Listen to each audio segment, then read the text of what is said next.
August 14th, 1945. U.S. Army prisoner of war encampment PWE-29, outside Augsburg, Germany. The war in Europe is over. The world is waiting for the final surrender from Japan, a surrender that will come tomorrow. But here, inside the wire fences of PWE-29, time has a different texture.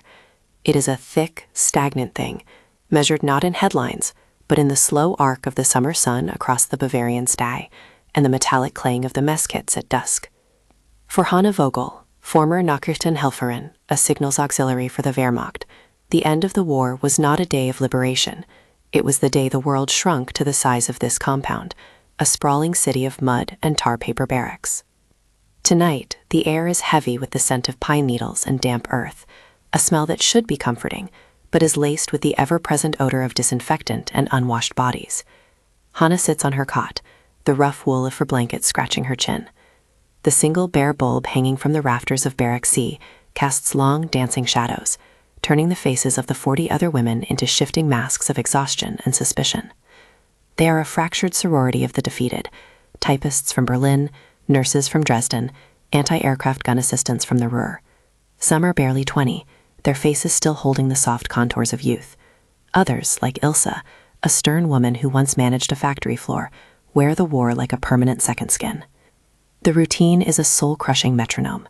Wake before dawn, roll call, a breakfast of weak, bitter coffee and a slice of dense, dark bread. Hours of mandated idleness, broken only by small chores or the occasional, humiliating delousing. Then another roll call, another meager meal, and the long, dark hours until morning. It is a life stripped of purpose, a purgatory where the only certainty is the presence of the American Guards. They are mostly young men, boys really, with faces that are either bored or contemptuous. They patrol the perimeter, their M1 rifles held with a casual authority, their voices a low, alien murmur of English. To Hanne, they are simply a different uniform, a different set of rules. Safer, yes, infinitely safer than the final, terrifying weeks on the Eastern Front, a chaotic retreat from the advancing Red Army that she refuses to let her mind revisit. Here, there is a fence. There are rules. There is a predictable, if grim, order. A sudden sound cuts through the low chatter of the barracks, the crunch of heavy boots on the gravel path outside. It's too late for the usual shift change. Heads lift. Conversations die. Every woman in Barrack C becomes instantly still, their senses sharpened by months of living on the edge of survival. You learn to listen. You learn to interpret the rhythm of a footstep, the tone of a distant shout. This sound is different. It's purposeful, urgent. There are more than 2 sets of boots, maybe 4. They stop directly outside their door. Hanne's heart begins a low, heavy drumbeat against her ribs. She exchanges a look with Liesel, a 17-year-old from Pomerania, huddled on the adjacent cot. The girl's eyes are wide, 2 dark pools of fear in her pale face. The heavy wooden door groans open, shoved inward with force. Standing silhouetted against the deepening twilight are 2 American soldiers. They are not the usual guards.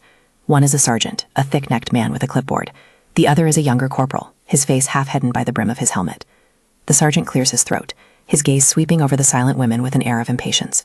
He doesn't speak. He nudges the corporal forward.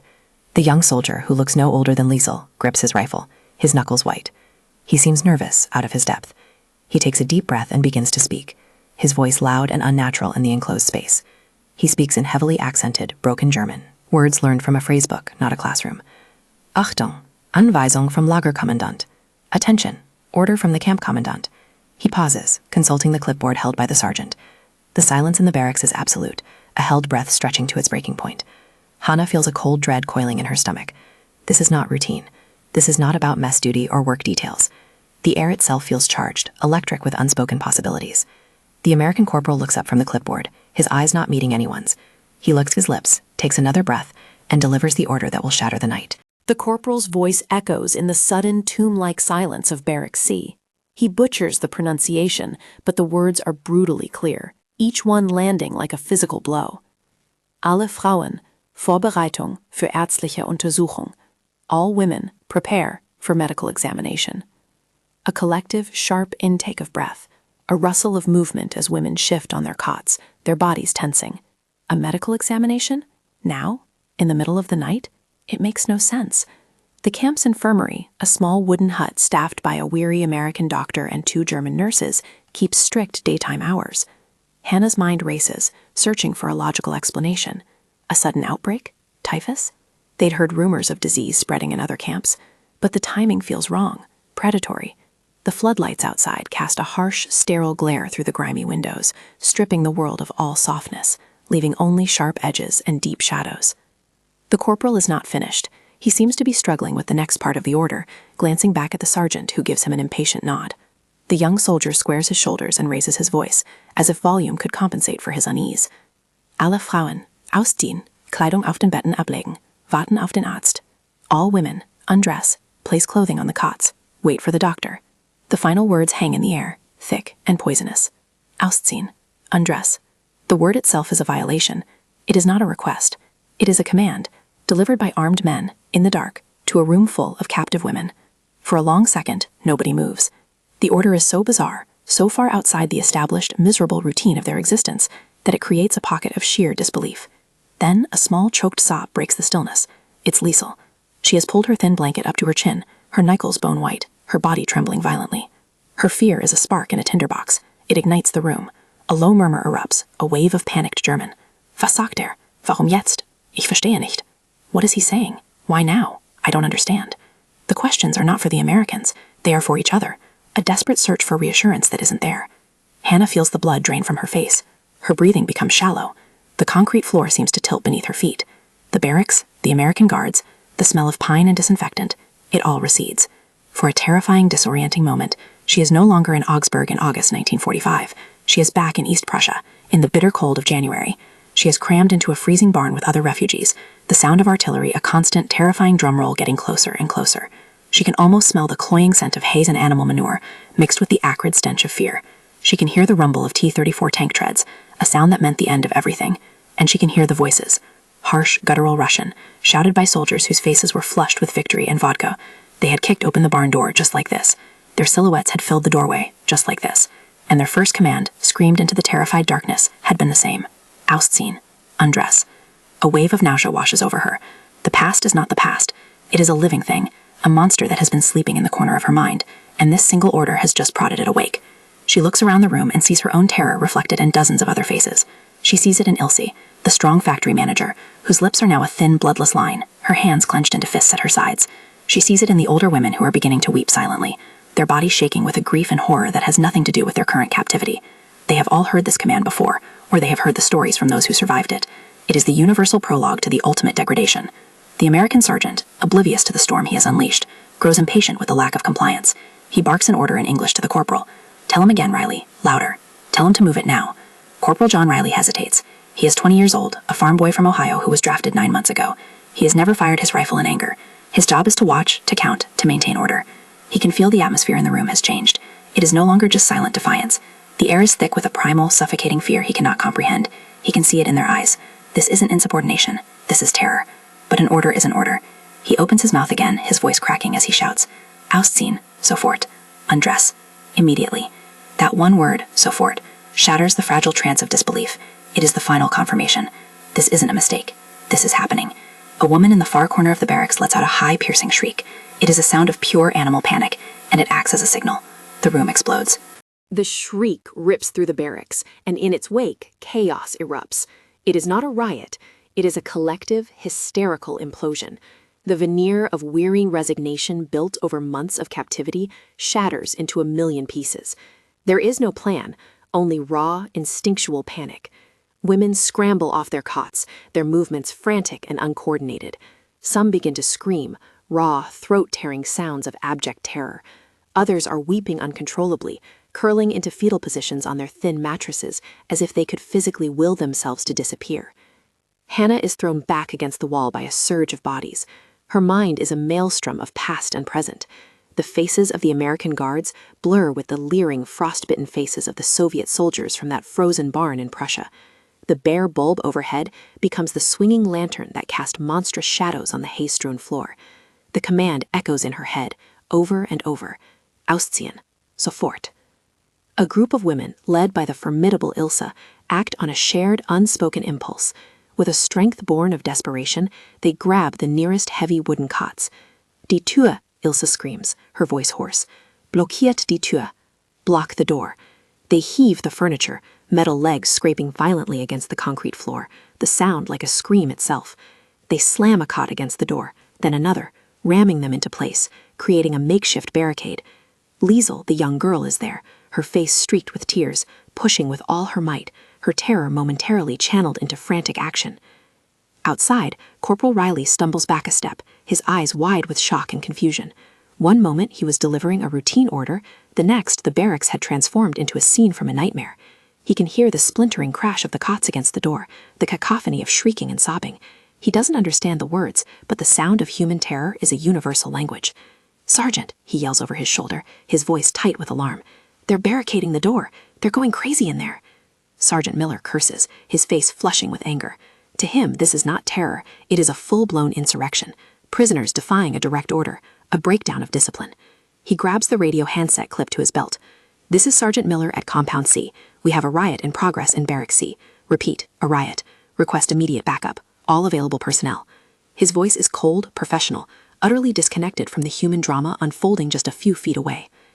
Inside, the barricade is holding. The initial surge of adrenaline gives way to a new, more claustrophobic wave of fear. They are trapped. They have sealed themselves in. Hannah presses herself into a corner, trying to make herself small. She can see women huddling together in small, trembling groups, clinging to one another for comfort. An older woman has begun to pray, her rosary beads clicking frantically through her fingers, her Latin prayers a desperate, breathless chant. Another woman is simply banging her head softly against the wooden wall, a low, rhythmic thud that is somehow more disturbing than the screaming. The psychological contagion is absolute. The fear is so potent you can almost taste it, a coppery tang of adrenaline in the air. For these women, the American uniform no longer represents a predictable, bureaucratic form of captivity. In their terror-scrambled minds, it has become the symbol of the male aggressor, the uniformed conqueror. The specific enemy no longer matters. Russian, American, it is all the same. They are men with guns and the women are helpless prisoners. The flimsy barrier of rules and regulations has evaporated, leaving only a primal, terrifying equation. Hannah watches as a young woman near the barricaded door begins to claw at her own face, her fingernails leaving red welts on her cheeks. "Nicht nochmal," she mutters, rocking back and forth. "Bitte Gott, nicht nochmal." Not again. Please God, not again. The phrase is a key, unlocking the shared, unspoken horror that unites them all. It is the secret wound they all carry, the memory of what happened, or what they barely escaped, as the Third Reich crumbled into dust and atrocity. It is the reason a simple, thoughtless order has turned this drab barracks into a besieged fortress, a madhouse of traumatic memory. Outside, the sound of running boots multiplies. The beams of powerful flashlights slice through the darkness, crisscrossing the front of the barracks. The shouts are in English now, sharp and authoritative. "Form a perimeter. Get ready on my command." Corporal Riley stands with his M1 Grand held at the ready, his heart hammering in his chest. He looks at the dark, silent windows of the other barracks, then back at the pandemonium erupting from Barrack C. He still doesn't understand what is happening. He just knows that something has gone terribly, horribly wrong. And he can hear a new sound from beyond the perimeter fence, the rumble of a vehicle engine growing closer.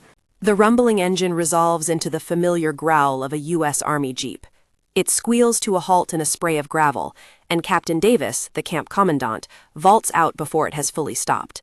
He is a man in his late 40s, a career officer who sees the world in terms of regulations, logistics, and chain of command. What he sees now is a clear violation of all three. "Sergeant Miller, what in the hell is going on here?" Davis's voice cuts through the night, sharp with authority and fury. His face is grim in the harsh glare of the Jeep's headlights. "Sir, the prisoners are rioting," the sergeant reports, snapping to attention. "We issued the directive for the medical inspection as ordered. They refused to comply. Barricaded the door, sir." "Medical inspection?" Davis frowns. "I authorized a standard delousing and health check for tomorrow morning. Who authorized a full examination at 2100 hours?" "The order came down from Battalion HQ, sir. Public health concern. They wanted it done tonight, immediately." Davis grits his teeth. He hates vague, urgent orders from higher up, orders issued by men who will never have to deal with the consequences. He turns his gaze to the barracks. The shrieking has subsided into a low, terrifying chorus of weeping and desperate prayers. He can hear the dull thud of something heavy repeatedly striking the inside of the door. "Unacceptable," he mutters. "This is a breakdown of control. Get your men ready. We're going in. Use tear gas if you have to. I want this situation contained 5 minutes ago." "Yes, sir." Sergeant Miller turns to bark orders at the assembled soldiers, who begin to fix bayonets and check their gas masks. It is Corporal Riley who hesitates. The captain's order feels like pouring gasoline on a fire. He saw the women's faces. He heard their screams. This wasn't a riot. It was something else. Something broken. He takes a half step forward, his throat dry. "Captain, sir?" Davis's head snaps around. "What is it, Corporal?" "Sir, I don't think they're rioting. I think they're scared." The words come out in a rush, a breach of protocol he knows could land him in serious trouble. "Of course they're scared, Corporal," the captain says dismissively. "They're about to find out what happens when you defy a direct order in a U.S. Army prison camp. Now get back in line." But Riley can't let it go. An image flashes in his mind, the wild, terrified eyes of the young girl, Liesel. She looked just like his younger sister back in Ohio when she was frightened by a thunderstorm. "Sir, with all due respect," he presses on, his voice trembling slightly. "It was the order. The one to undress." That's when it started. I heard one of them, I don't know much German, sir, but I heard them yelling something over and over. "Nicht wie die Russen." Captain Davis freezes. He looks at the corporal, his expression shifting from anger to sharp, sudden focus. "What did you say? Say it again." "Nicht wie die Russen, sir." It means, not like the Russians. The phrase hangs in the night air, heavy with unspoken history. For a moment, there is no sound but the hum of the jeep's engine and the muffled weeping from inside the barracks. Captain Davis is a career soldier. He has read the intelligence reports. He has heard the debriefings from the units that linked up with the Soviets on the Elbe. He has heard the whispers, the rumors, the dark, ugly stories that followed the Red Army's advance across Germany. Stories of what happened to German women in every village, town, and city they conquered. A terrible understanding begins to dawn on his face. He looks at the armed soldiers, the fixed bayonets, the gas masks. He looks at the barricaded door. He suddenly sees the scene not through the eyes of a camp commandant dealing with insubordination, but through the eyes of the women trapped inside. Male soldiers, arriving at night. A shouted, incomprehensible command to undress. The threat of forced entry. It's not a medical procedure. It's a reenactment of their worst trauma. "My God," Davis breathes, the words barely audible. He turns to the sergeant, his voice now devoid of its earlier anger, replaced by a grim urgency. "Sergeant, stand your men down. I mean it. Back them off. Now. No bayonets, no gas. Get them 50 yards back from that door." The sergeant stares, bewildered. "But sir, the riot." "It's not a riot, Sergeant," Davis snaps, his eyes blazing. "It's a goddamn panic attack. We didn't give an order, we triggered a memory. We just walked straight into their own private hell. Now do as I say. And someone get me the camp translator. Find Frau Schmidt. Wake her up if you have to. Get her here. Now." As the soldiers begin to reluctantly withdraw, the captain walks slowly toward the barricaded door, alone and unarmed, the enormity of the misunderstanding settling upon him like a physical weight. The wall of noise on the other side had suddenly become a wall of pain. The withdrawal of the soldiers is not immediately noticed inside Barracks C. The world for the women within has shrunk to the suffocating confines of their self-imposed prison. But then, the quality of the silence outside changes. The sharp, aggressive commands in English cease. The menacing scrape of boots on gravel fades. The rhythmic thudding against the door stops. A fragile, tentative quiet descends, punctuated only by the sound of ragged breathing and soft weeping. Hannah, still pressed into her corner, dares to lift her head. The terror has crested, leaving behind a bone-deep exhaustion and a trembling, hypersensitive awareness. She listens. There is a new sound, a single voice, calling from outside the door. It is a man's voice, speaking German. But this German is different. It is not the clumsy, brutal phrasing of Corporal Riley. It is fluent, calm, and measured. "Achtung, Frauen in Baracke C," the voice says. It is Captain Davis, his own German functional from years stationed in Europe before the war. This is the camp commandant. There has been a misunderstanding. Es gab ein Missverständnis. He pauses, letting the words sink in. The order was for a medical health check, for typhus. The order was given incorrectly. I apologize for the fear this has caused. Another voice joins his, softer, female. Sagt die Wahrheit. He is telling the truth. It is Frau Schmidt, a German civilian who serves as a camp administrator and translator. Her presence is a profound reassurance. She is one of them, a German woman. The American doctor is gone. No men will enter the barracks tonight. Ich verspreche es Ihnen. I promise you. Slowly, cautiously, the women begin to stir. Ilsa moves to the door, pressing her ear against the wood, listening. Hannah watches, her heart still a frantic bird in her chest. A debate, whispered and fearful, begins. Is it a trick? A ruse to get them to open the door? Female nurses will come in the morning. Captain Davis's voice continues, patient and steady. In the daylight. The examination will be for public health only. You have my word. Wir bitten Entschuldigung. We apologize. That last word is the one that breaks the spell. An apology. From a conqueror. It is so unexpected, so contrary to their entire experience of war, that it feels more powerful than any threat. After a long, tense silence, Ilse gives a slow nod. With trembling hands, she and a few other women begin to pull the cots away from the door. It opens with a groan, revealing Captain Davis and Frau Schmidt standing alone in the pool of light, the armed guards now just distant silhouettes in the darkness. No one speaks. The women stare out, their faces pale, tear-streaked, and hollowed out about what they have just endured. The captain looks in, his face etched with a mixture of pity and profound regret. He has seen the faces of combat fatigue, but this is something different. This is a wound of the soul. He holds their gaze for a moment, then gives a short, formal nod and turns away, leaving Frau Schmidt to manage the aftermath. The immediate crisis is over. The door remains open. But the night is not the same. The air in the barracks is thick with the ghosts that have been summoned. The illusion of safety, however thin it may have been, has been irrevocably shattered. Hannah returns to her cot, but does not lie down. She sits with her blanket wrapped tightly around her shoulders, shivering in the warm August night. She looks at Liesel, who is now curled up and silent, staring blankly at the wall. She sees the older woman, her prayers finished, now just looking at her hands as if she no longer recognizes them. They did not riot. They did not rebel. They simply remembered.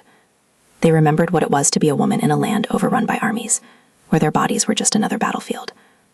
Outside, Corporal Riley stands his watch on the perimeter. The camp is quiet again, deceptively peaceful under the starry sky. But when he looks at the lighted doorway of Barrack C, he no longer sees a number on a building full of anonymous prisoners. He sees a fragile sanctuary holding 40 women who have just been forced to relive the worst moments of their lives. The order was simple. The intent was logical. But the impact was catastrophic. He understands now that the war did not end for these women in May. For them, the war was a quiet, constant companion, a darkness they carried inside them.